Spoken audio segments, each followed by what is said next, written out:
Salam sejahtera untuk semua umat. Patut kita ucapkan syukur karena sampai saat ini kita masih diberikan napas hidup oleh Yang Maha Kuasa. Ini sekedar saya menyampaikan inspirasi kepada semua pendemo-pendemo. Sekarang ini sudah marak, banyak yang berdemo tidak puas dengan hasil-hasil pemilu, menyatakan KPU curang, pemilihan curang, dan berdemo di depan kantor-kantor DPR. Yang jadi pertanyaan, apakah pendemo-pendemo itu mempunyai dasar yang akurat atau bukti yang otentik untuk menyatakan si A itu salah, si A si B nggak benar?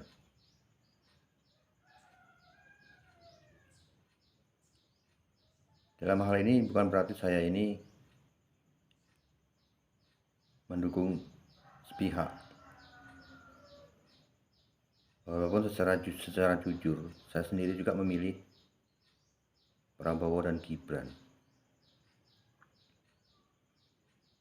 Itu atas dasar ilmu nalar saya, pribadi saya. Bukan ilmu sekolah, ilmu nalar. Mengapa saya memilih Prabowo dan Gibran? Satu yang saya nilai, Prabowo itu setelah dia itu bercerai dengan istrinya, itu sampai sekarang belum menikah. Itu yang diartikan dia belum menikah itu bukan berarti dia itu nggak laku atau nggak bisa menikah. Kita tahu seorang Prabowo itu kalau menikah lebih dari satu pun bisa, tapi nyatanya beliau belum menikah. Berarti kan artinya beliau itu bukan lelaki tipe yang mata keranjang, yang gila nafsu. Yang kedua, setidaknya Prabowo itu kan punya jasa terhadap negara. Beliau pernah menjadi prajurit, pernah menjadi Menteri Pertahanan. Itu kan berarti beliau itu berjasa kepada negara, bukan hanya sekedar wilayah, negara. Yang ketiga, saya yakin Prabowo itu bukan mencalonkan presiden itu bukan mencari duit atau harta. Kalau harta Prabowo kalau dimakan 7 turunan itu nggak bakal habis. Harta Prabowo. Beliau itu bukan semata-mata mencari harta. Yang keempatnya, wajar dong kita pilih Prabowo. Udah 2 kali loh dia itu berjuang menyalonkan diri kalah. Apa salahnya sih kita beri kesempatan, kita buktikan. Sebab yang namanya pemimpin atau presiden, ini secara nalar. Bukan saya memberi nilai baik kepada satu kelompok atau satu orang. Siapapun yang menjadi presiden,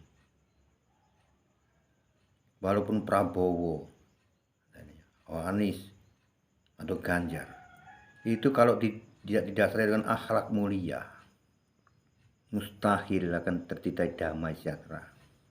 Mustahil. Karena kunci kebenaran itu akhlak yang mulia.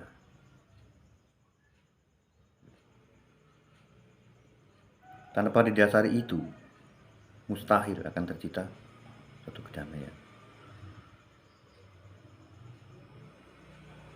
Kita buka sejarah. Dulu, di kala zaman Soeharto, banyak pendemo menggeserkan Soeharto. Soeharto diharapkan mengundurkan diri. Setelah Soeharto itu mengundurkan diri, yang jadi pertanyaan, Apakah yang mengganti Soeharto itu udah benar? Yang menggantikan Pak Soeharto itu benar apa enggak? Kemudian yang mengganti Pak Soeharto itu kemudian negara menjadi damai, sejahtera, adil apa enggak? Masih banyak kekurangan, koruptor. Kita ingat itu. Jadi kita ini manusia, terutama kita nih manusia yang beriman, mempunyai iman.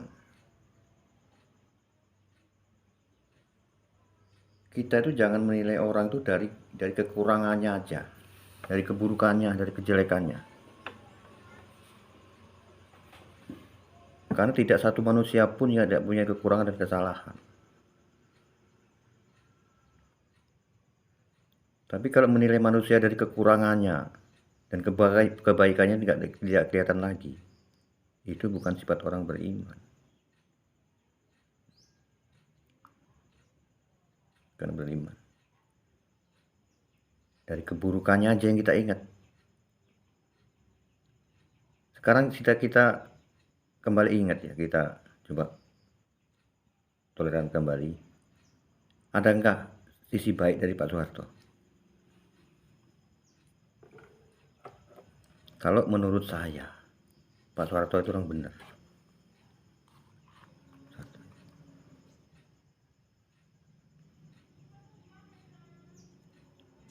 Di zaman sekarang ya, Pak Jokowi dihujat, dijelek-jelekan. Yang jadi pertanyaan, ada nggak sisi baik Pak Joko? Apakah jelek terus selama dia memimpin? Apakah kita semua ini nggak pernah merasakan kebaikan dari Pak Jokowi? Apakah Pak Jokowi selama ini otoriter? Kan enggak. Kalau kita ini orang beriman, apabila ada pemimpin yang salah, kita ingatkan, kita nasihati.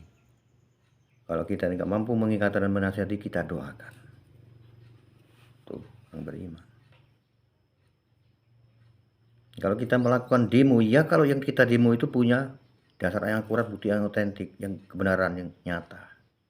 Kalau enggak, dosa kita nih, menanggung dosa ini dari dunia ini sampai akhir. Sampai yang kita lakukan enggak benar. Kita beribadah, sholat 1000 tahun di atas bara api pun percuma, enggak bakal masuk surga. Sebelum kamu mendapat maaf dari yang disakiti. Sebab kalau ini orang muslim itu hablum minanas, hablum minallah. Hubungan manusia dulu dengan hubungan Allah. Kalau kita punya salah dengan manusia dan minta maaf dengan Allah, itu salah tempat. Kita ingat sejarah. Jadi tanpa akhlak mulia, siapapun yang memimpin dunia ini nggak bakal benar.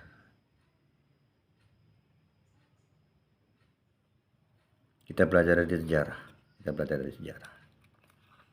Nabi Musa itu yang menjadi pemimpin yang mulia yang benar. Karena apa? Dia berpedoman kepada Taurat, menjadikan Taurat menjadi petunjuk dan rahmatnya. Maka beliau menjadi pemimpin yang benar. Walaupun di masa perjuangan itu dimusuhi oleh penguasa yang otoriter, yaitu Fir'aun. Kemudian Nabi Isa itu menjadi pemimpin yang benar. Itu karena berpegangan pada Injil. Tapi orang-orang munafik itu benci. Akhirnya Isa disalib. Nabi Muhammad itu menjadi pemimpin yang benar. Yang rahmatan lil alamin. Karena apa? Berpedoman kepada Al-Quran. Yang menjadi petunjuk dan rahmat.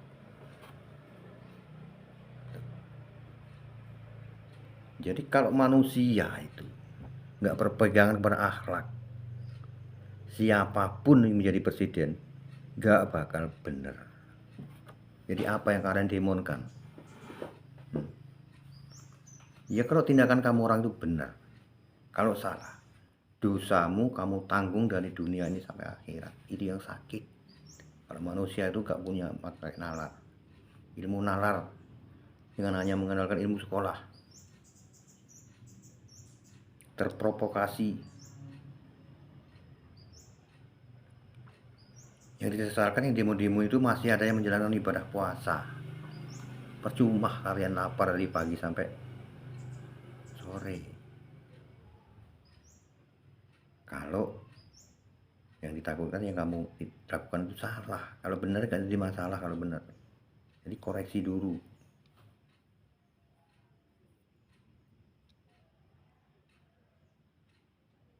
Jadi simpulnya begini, manusia itu kalau nggak paham kitab, nggak paham kitab baik Taurat, Injil, Al-Quran, nggak bakal pinter. Walaupun dari sekolah sampai dari S1 sampai S10 nggak bakal pinter. Karena semua sumber ilmu itu ada di kitab. Taurat, Injil, Al-Quran itu sumber ilmu. Taurat, Injil, Al-Quran itu yaitu fisika, yaitu biologi, yaitu matematika, yaitu ilmu hukum. Baik dari hukum pidana sampai hukum nikah. Manusia itu bisa menciptakan, para orang-orang Yahudi bisa menciptakan HP, komputer, dasarnya dari kitab. Bukan ilmu sekolah. Nikola Tesla itu pintar bukan dari sekolah, dari rumus akal yang didasari dari kitab. Contoh kecil, manusia itu bisa menciptakan pesawat, mobil, itu dasarnya dari tubuh manusia, proses tubuh manusia. Ada bahan bakar itu yang dimakan, ada karburator atau injeksi itu ada jantung, ada kabel itu ada urat saraf, ada memori, ada otak. Manusia itu punya memori, punya pengingat, punya penyimpan.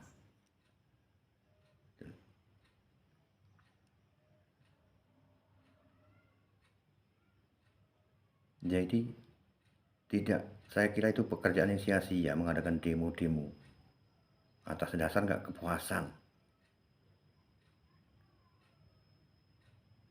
Iya, kalau di demo yang kemudian lakukan itu benar. Nanti kalau ada pemilihan misalnya, pemilu ulang, ternyata Prabowo yang masih menang. Seandainya ini, apakah kalian tidak malu? Saya bukan bela Prabowo, walaupun saya milih Prabowo. Karena cuma saya memiliki hati nurani. Itu sudah pas saya kira kalau menurut saya. Presidennya tua, wakilnya muda.